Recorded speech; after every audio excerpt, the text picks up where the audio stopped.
आणि हे घ्या, मस्त कुरकुरीत डोसा तयार आहे. फक्त अर्ध्या तासामध्ये तयार होतो बरं का. डाळ तांदळाच्या डोशापेक्षा जास्त वेळ कुरकुरीत राहतो आणि एकदम सोपा आहे, डाएटला सुद्धा चालतो. कशाचा आहे माहिती आहे?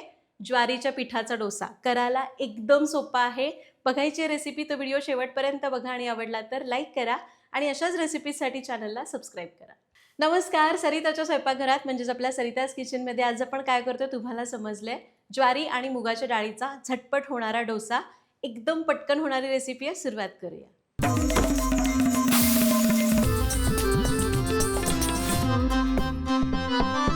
सगळ्यात पहिल्यांदा यासाठी लागणाऱ्या साहित्याची लिस्ट देते. स्क्रीनशॉट काढून घ्या किंवा पॉज करून लिहून घ्या. तर लिहून घेतलं साहित्य, रेसिपीला सुरुवात करू.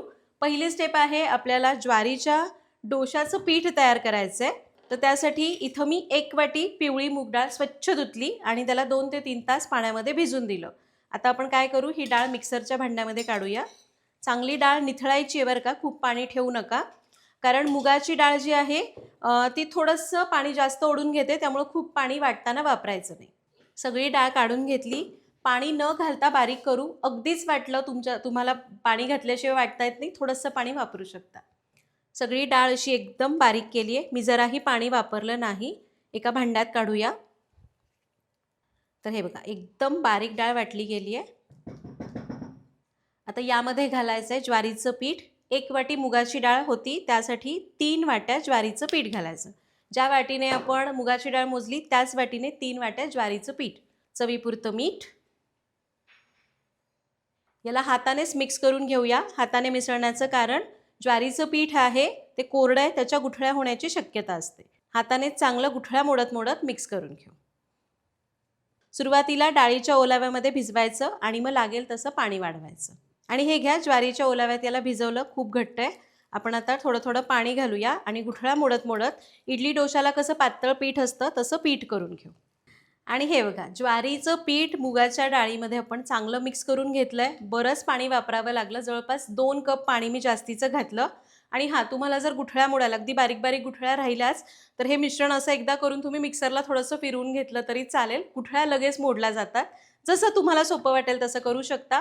आपलं हे पीठ तयार झालेलं आहे. याला एक 10 मिनिटं भिजून देऊ. तोपर्यंत आपण याचा मसाला म्हणजे बटाट्याची भाजी करून घेऊ. आता इथं मी कढई तापत ठेवली, त्यामध्ये अगदी 2 चमचे तेल घेऊ, जे आपलं सरिताज किचनचं लाकडी घाण्याचं आहे, जे शुद्ध पारंपरिक आहे, ज्यामध्ये केमिकल्स वापरले जात नाही. एकदा जरूर वापरून बघा. ऑर्डर करण्याची लिंक डिस्क्रिप्शन बॉक्समध्ये दिलेली आहे. तेल गरम झालं, यामध्ये घालूया अर्धा चमचा मोहरी, अर्धा चमचा हरभऱ्याची डाळ, अर्धा चमचा उडदाची डाळ, थोडासा कढीपत्ता, 1 छोटा उभा पातळ चिरलेला कांदा आणि पाव चमचा हिंग. याला परतून घेऊया. अशा पद्धतीने बटाट्याची भाजी करताना कांदा खूप जास्त डार्क करायचा नाही, हलका गुलाबी ठेवायचा, पण करकरीत पण ठेवू नका. कांदा परतून घेतलाय. 2 लाल सुक्या मिरच्या तोडून घालू. सोबतच घालूया थोडीशी हळद, थोडीशी कोथिंबीर फोडणीमध्ये घालू. याला मिसळून घेऊया. आता चवीपुरतं मीठ घालायचं आहे. बटाटा मी नंतर घालते, मीठ आधी कांद्यात मिसळलं की चांगलं लागलं जावं म्हणून आधी घातलं. अगदी थोडंसं पाणी घालू, 2 ते 3 चमचे.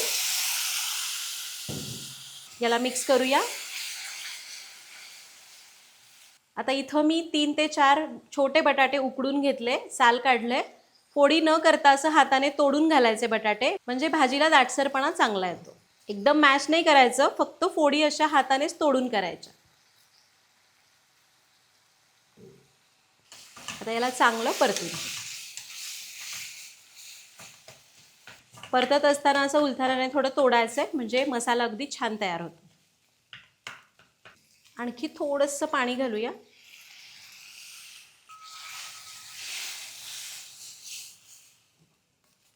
पाणी घालून याला मिक्स करून घेतलं. यावर झाकण ठेवू आणि 2 मिनिटांची वाफ काढू. 2 मिनिटं झाली, बघूया. आणि हे बघा, मस्त बटाट्याची भाजी तयार झालेली आहे. परफेक्ट टेक्स्चर आलं आहे. खूप ओली ओली नाही किंवा एकदम ड्राय नाही आहे. कोथिंबीर घालूया. गॅस बंद करूया. याला मिसळून घेऊया आणि आता डोसा करायला घेऊ. तर आपलं डोशाचं पीठ तयार आहे. तवा गरम करायला ठेवला आहे. तुम्हाला जर सोडा वापरायचा नाही आहे तर तुम्ही हेच पीठ झाकून रात्रभर ठेवा किंवा 9 ते 10 तास आंबवण्यासाठी ठेवून द्या. छान फर्मेंट झालं की सोडा न वापरता डोसे करता येतील. जसं आपण नेहमीचा डोसा करतो डाळ तांदळाचा, अगदी तसं.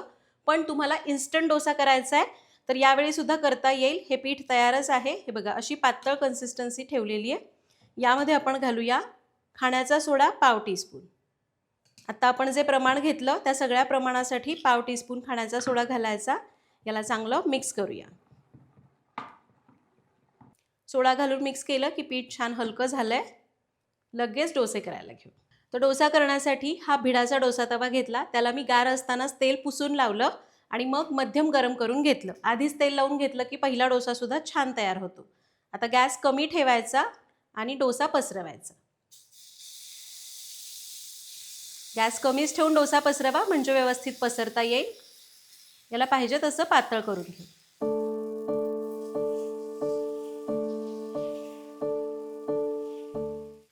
घरामध्ये डोसे करताना शक्यतो छोटेच करायचे, कारण आपल्या गॅसची फ्लेम लहान असते. बाहेर असं ते ठेलेवाले असतात त्यांच्यासारखी मोठी नसते, त्यामुळे छोटा डोसा छान होतो.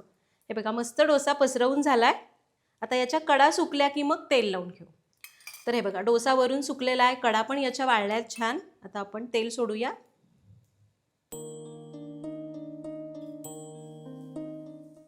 आता गॅस आपल्याला कमी किंवा मध्यम ठेवायचा आणि हा डोसा कडेने खालनं सगळीकडनं एकसारखा भाजून घ्यायचा. फक्त आता काय होतं ना, आपल्या घरामध्ये शेगडी लहान असते, त्यामुळे कडेपर्यंत आज पोहोचत नसेल तर थोडं थोडं असं शिफ्ट करून करून सगळा डोसा भाजून घ्यायचा या प्रकारे. आणि हे घ्या, अगदी 1 मिनिटामध्ये डोसा छान असा भाजून झालाय. भाकरीचं पीठ वापरलंय, त्यामुळे हा डोसा तांदळाच्या पिठाच्या तुलनेमध्ये भाजायला कमी वेळ घेतो. आता आपण याच्या कडा सोडून घेऊ. तवा जर तुमचा भिडाचा असेल आणि छान सीझन झाला असेल ना, डोसे एकदम पटापट सुटतात. तवा सीझन कसा करायचा यावर ऑलरेडी व्हिडिओ केला, तुम्ही बघू शकता. हे झालं. आता यावर आपण मसाला घालूया.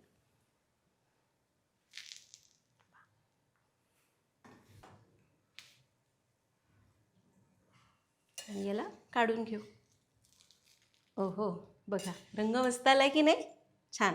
तुम्हाला वाटतंय आणखी थोडासा भाजून घ्यायचा आहे तर तुम्ही असं सुद्धा याला एका बाजूने करून भाजून घेऊ शकता. आणि तुम्हाला दाखवते किती क्रिस्पी झालाय आहे ना, छान. काढून घेऊ. वा. आता पुढचे सगळे डोसे करताना एक डोसा झाला की दुसरा करायच्या आधी थोडंसं पाणी मारून घ्यायचं, म्हणजे अति तापलेला तवा थोडासा शांत होतो आणि डोसा पसरवताना चिकटत नाही. हे झालं. दुसरा डोसा पण करून घेऊया. गॅस कमी ठेवायचा, मिश्रण घालायचं आणि पटापट डोसे पसरवून घ्यायचे. होतात ना एकदम मस्त आणि चवीला सुद्धा खूप भारी लागतात. डाएटवाल्यांसाठी सुद्धा भारी ऑप्शन आहे की नाही सांगा बरं. मुगाची डाळ चालते, ज्वारी चालते, फायबर आहे, प्रोटीन आहे. आणखी तुम्हाला काय हवं पाहिजे तसे तुम्ही करू शकता. सोडा घालायचं नाही, आंबवून करू शकता, किंवा तुम्हाला इन्स्टंट करायचं आहे सोडा न घालता सुद्धा करता येईल अगदी इन्स्टंट. पण मग खूप जास्त जाळी येणार नाही, कुरकुरीत होईल पण खूप जास्त जाळी येणार नाही. तर अशा प्रकारे आज आपण इथं ज्वारी आणि मुगाच्या डाळीचे डोसे कसे करायचे ते बघितलं. तुम्हाला हवे तसे करा, पण एकदा नक्की करून बघा. भेटूया पुढच्या भागात. धन्यवाद.